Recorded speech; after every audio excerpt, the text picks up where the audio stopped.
welcome back to Reviews with Elaine, because I have opinions. And today's opinions are about Tehanu. I'm gonna go with Tehanu, by Ursula Le Guin. So, I'm not entirely sure how I feel about this book. This is the fourth of the Earthsea books, written almost 20 years after the other, 10 to 20, something like that. And it features Tenor and Ged from the previous books, but older. After her great adventures escaping her life as a priestess to old, evil spirits, Tenor left behind power and education that is usually reserved for men in this world to live a normal woman's life. She got married to a man that doesn't sound that great. She had kids that don't sound that great. Her husband died, and now she's living as an independent widow. She takes in a little girl who has been horribly abused and burned nearly to death. When she hears her old teacher, the mage who had taken her in and educated her after Ged brought her to Gaunt, where the island where all this takes place, he's dying. So she and the child, Theru, go to see him and to take care of him in his last days. She expects Ged to come see the mage as well, because he was his teacher as well, before the mage dies, but he just doesn't. When Ged does finally come, he's not the Ged that Tenor knew. He has lost all his power and has no idea what to do with himself. He's really this lost soul wandering into her life. And from there, I'm not sure how to describe the plot of this book. There's very little traditional action. It's briefly mentioned that big things are happening off screen, as it were, but none of them are part of the story. Like, we know the king is tracking down bandits, that there's, like, fights going on between pirates and, like, the navy, but we don't see that. There are a few active moments in the story, but mostly they're revolving around little interactions with the men who hurt Theru, trying to finish the job of killing her. But the majority of the book is Tenor living a pretty normal life, raising Theru and thinking about what it means to be her, to be a woman, to have power, and to lack power. I almost never read forewords or afterwords in books. I don't really want to know what the author thought the book was about. I feel like that sort of corrupts my opinion and my thoughts in the book. And if I didn't get something from the actual text of the book, an author telling me it was there afterwards, it just feels like cheating. And I actually started to read the afterword on this one before I stopped myself, because I am so ambivalent about the book. Maybe it needs more time to settle in my mind, but at this point I'm recording this video like almost a month after I read the book, and I still don't know if I like it. So I mentioned that a lot of the book is Tenor thinking, and it was so much so that when there was a very brief moment in Theru's point of view, it felt like a breath of relief.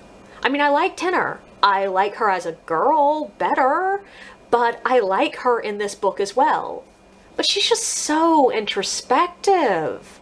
Everything that happens is examined and re-examined from multiple points of view.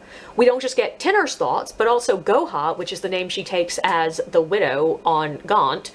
And sometimes we even hear how she would have thought about it as an isolated girl living as a priestess. And it's very interesting. Concepts like whether there is or is not an innate difference between women's power and men's, the cage that is gender norms, the cage that is being not like other girls, even the value of so-called normal life versus a life of power. These are all concepts I enjoy exploring. It's just I prefer authors to explore them with a bit more action. And God bless, I know it's not as intellectually stimulating, but I prefer books to give me some kind of answer. And I'm not sure this book really does. I feel like the book is really about these three debates at its core. And the debate is sort of rightly never decided. Like, I think it is right that there's not an easy solution given. These are not simple debates with simple answers. But when a book is 90% an intellectual debate, I want an answer. even if I disagree with it, and I'm not sure there is an answer that exists, I want the author to say something concrete about it. And I don't feel like this book ever does. It just talks about the difficulty of being in the middle of that debate. And the climax of this book, well, there isn't really much of one. It's a deus ex machina with a dragon ex machina, if you will, which, no, you shouldn't, that's a terrible joke. But it just left me going, and? I think that's the reason I started reading the afterword immediately, is just because I felt like it was incomplete. But in a way, I sort of feel that part of the problem here is there are two separate books here, or really a book and a short story. And one is an intellectual examination of gender roles and power in fantasy. The other was Theru's prologue. I know there are two more Earthsea books, and I can only assume that we get the rest of this, like, Theru's story somewhere in there, but it felt like the last chapter of this book was the first chapter of a new epic fantasy novel, which annoys me just because I wasn't expecting it. The other Earthsea books all felt like standalones, just with characters that carried over, and that is very much not what this one is. Like, if you have not read the previous books, you're not going to really understand, like, what's going on with Tenor and Ged. And if you're not reading the ones afterwards, I'm guessing you're never going to know what the fuck happened to Theru. Though I haven't read them, so I don't know. The others could have nothing to do with her. And that would annoy me beyond all belief. I do think this is a very interesting look at traditional female roles in fantasy. Though, honestly, it also felt dated. It felt a bit like a book I'd expect to read from the 1960s, when second wave feminism was arguing over whether women's equality meant women can do all the work men can, or if women's equality meant traditional women's roles are as valuable as men's. And, like, that's an argument we had. And I feel like we moved well past it by the 1990s when this book was first published. And Le Guin is not someone I associate with being dated.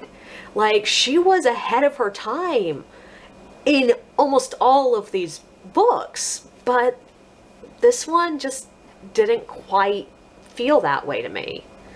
Those problems aside, I think Earthsea is still a fascinating world, about 70% deeper and more introspective than most of the fantasy that I read, and Le Guin is a damn good wordsmith. There's an art to descriptions, which I have always envied, though I don't think I've mastered it. And it's the art of picking the exact right detail to paint a full, perfect picture. It's like the literary equivalent of the optical illusion, where you focus intensely on one point and the image comes to life in your peripheral vision. I think Le Guin has mastered that. And that is how she does a lot of her writing. Like, it's not just descriptions of rooms and people and places. She doesn't give you a full description of really anything. She gives you perfect little details that illuminate everything else around them. So, like, Ged. I feel like, and I might be wrong because I read the first 3 books, like, ages ago, but I feel like there is no moment where we are just like, here's who Ged is. Like, there's no paragraph or page that gives us just, like, a simple description and backstory. No, she gives you one small action, or one close-up description of an expression, or even one line of thought to show us who he is in macro. And I find it impressive how well it works in some of the conversations in this book. Like, it doesn't even feel like we're hearing all the words sometimes. Just a thought here and a thought there, and she leaves us to gather the meaning from between the thoughts. Which is cool as hell when it works, but it takes a bit more focus to pick up on, which is actually a cool trick, because it forces you to commit enough energy to reading that it sort of forces you to invest emotionally as well. Like, honestly, it's rare that I find books I have to reread dialect sections multiple times to figure out what's going on, and Le Guin I often do, and I think that's a feature, not a bug. Overall, I don't know. There's a lot in this book I like, but the overall shape left me feeling unsatisfied. So maybe reading the rest of the series would help?